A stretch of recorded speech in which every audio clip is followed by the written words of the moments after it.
عمر بن خطاب نے صبح کی نماز پڑھائی، آپ نے دیکھا حضرت سیدنا سلیمان جماعت میں نہیں ہے، فرمایا چلو اپنے بھائی کا پتہ کرو۔ کتنا پیاری ادائیں ہیں، کتنا مقدس طریقہ ہے۔ ایک بھائی جو جماعت میں نہیں آیا، فرمایا چلو پتہ کرو، پتہ نہیں اس کو کیا ہو گئے، بیمار تو نہیں ہو گئے، کوئی اور مسئلہ تو نہیں، کیوں نہیں جماعت میں آیا۔ جب وہاں پہنچے پتہ کرنے تو دستک دی گئی، پوچھا گیا، ان کی والدہ صاحبہ تشریف لائیں، فرمایا کہ آپ کا بیٹا صبح کی جماعت میں حاضر۔ جملے غور سے سننے کے قابل ہیں۔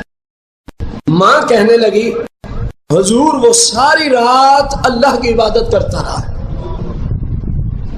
کیا کلمات ہیں ذرا بولیں گے آپ؟ سارے بھائی بولیں۔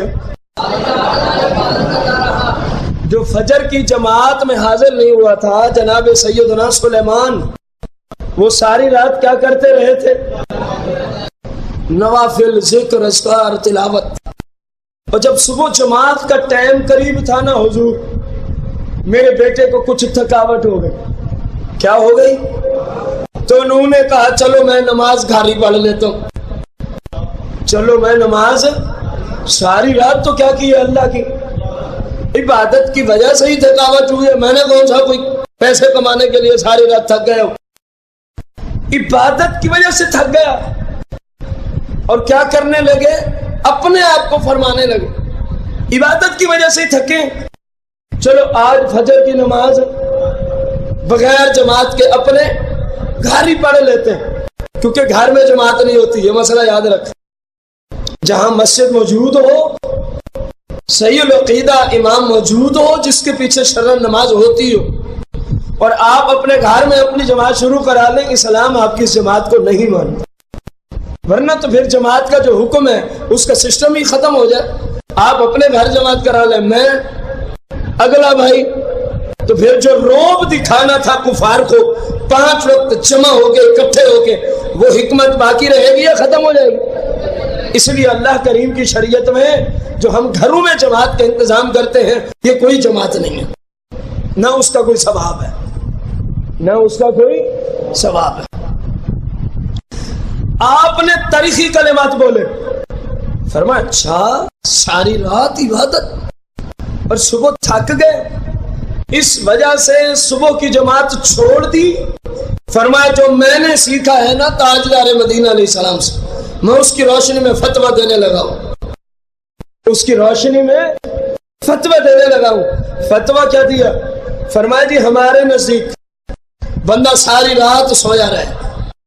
جملے غور سے سننا بزرگوں اور بھائیوں، اور یاد بھی کرنا، ہمارے نزدیک بندہ ساری رات سویا رہے اور صبح اٹھ کے فجر کی نماز باجماعت ادا کر لے، یہ ایک بندہ۔ اور دوسری طرف ساری رات بندہ عبادت میں گزار دے، نفل میں، ذکر میں، اذکار میں، اور صبح اپنی نماز علیحدہ ہی پڑھ لے، تو فرمایا جو ہم نے سیکھا ہے نا تاجدار مدینہ علیہ السلام سے، ان دونوں میں سے جو بندہ اللہ رسول کو پسند ہے، جس بندے کی شان زیادہ ہے، جس کا اجر زیادہ ہے، وہ ہے جو ساری رات سویا رہا ہے، صبح اٹھ کے صرف فجر کی نماز باجماعت ادا کرتا ہے۔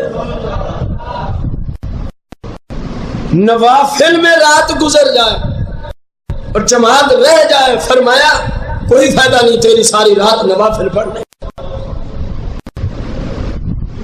جب نوافل والے کو کوئی فائدہ نہیں، جملے غور سے سننا، ناراض بھی نہیں ہونا، جب ذکر اذکار کرنے والا ساری رات کرتا رہا، صبح کی جماعت میں حاضر، اس کو کوئی فائدہ نہیں ہے، تو پھر محفل میں بیٹھنے والے کیا خیال؟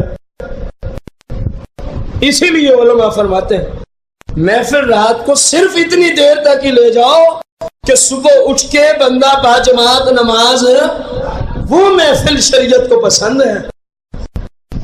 اور پھر رونے پہ رونا یہ، جن محافل کی وجہ سے ہماری جماعتیں کیا نمازیں ہی رہ جاتی ہیں، وہ محافل بھی وہ ہیں جو خلاف شرع ہوتی ہیں۔ اکثر داڑھی منڈے نعت خان،